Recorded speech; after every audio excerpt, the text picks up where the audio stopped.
Na konferenci smo skušali jasno poudariti, da je ta zasuk k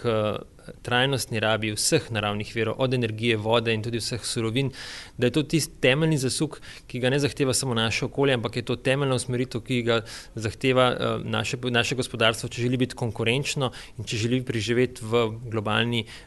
bitki v današnjem času. Pri tem gre predvsem, mislim, da je temeljni zasuk k razvoju novih izdelkov in zelenih tehnologij, kajti te tehnologije imajo prihodnost, to je tržna niša, ki jo Slovenija lahko razvija in lahko s tem razvija svoje gospodarstvo in tudi izide iz krize. Tako da mislim, da ne gre samo za neke željene usmeritve ali pa modne usmeritve, ampak gre za temeljne usmeritve, ki prej, ko jih bomo osvojili, lažje bo našemu gospodarstvu in lažje bo tudi družbi kot celoti. Skratka, gre res za celovito preusmeritev na nova področja, gre za, lahko bi rekli, nov tehnološki, gospodarski cikel novih tehnologij, ki temeljijo na učinkoviti rabi energije in obnovljivih virov. In mislim, da je samo to tista prihodnost, ki temelji na znanju in sodobnih tehnologijah, ki nas lahko popelje tudi iz tega trenutno težkega položaja, vendar pa mislim, da je tako znanje kot tudi veliko že dobrih praks, da lahko to uspešno izpeljemo.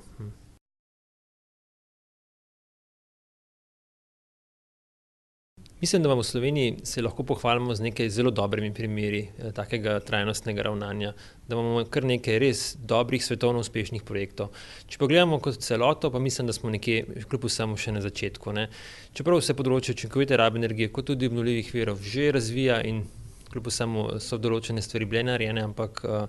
da bi pa gledali širše in celoviteje, mislim pa, da bo potreben še en temeljit tudi miselni preskok, predvsem pa tudi organizacija in pa tudi seveda financiranje vse te dejavnosti. Mislim pa, da je to ključno pravzaprav za neko dolgoročno konkurenčnost slovenske družbe in industrije, tako da mislim, da je to temeljna usmeritev, za katero se bo treba prihodnje bistveno bolj zavzeti.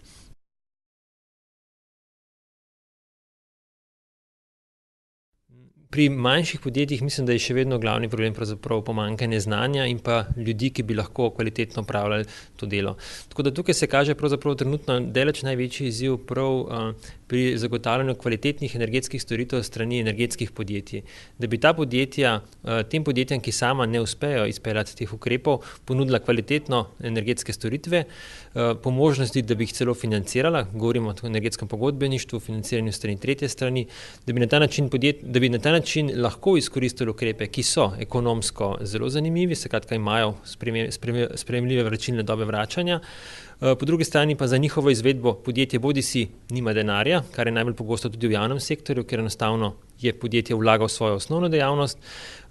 in pa tudi pogosto tudi ni znanja. Skratka, s tem, z kvalitetno energetsko storitvijo zunanje s tretje strani bi lahko realizirali velike prihranke, znižali stroške podjetjem in hkrati dejansko dosegali to, kar si vsi skupaj želimo. Je pa tudi tukaj smo nekje na začetku, stvari se razvijajo, za en večji preboj mislim pa, da bo potrebno združiti vse akterje skupaj. Tako energetska podjetja, jih ni še nekoliko bolj usposobiti, potem po drugi strani aktivira tudi finančni sektor, da bodo banke to prepoznale kot zelo zanimivo in smiselno investicijo. In moram reči, da na srečo tudi na letošnjih dnevih energetiko smo že slišali zelo spodbudne in pozitivne predloge v tej smeri strani SID banke in jaz upam, da se bodo stvari v tej smeri naprej še razvijale.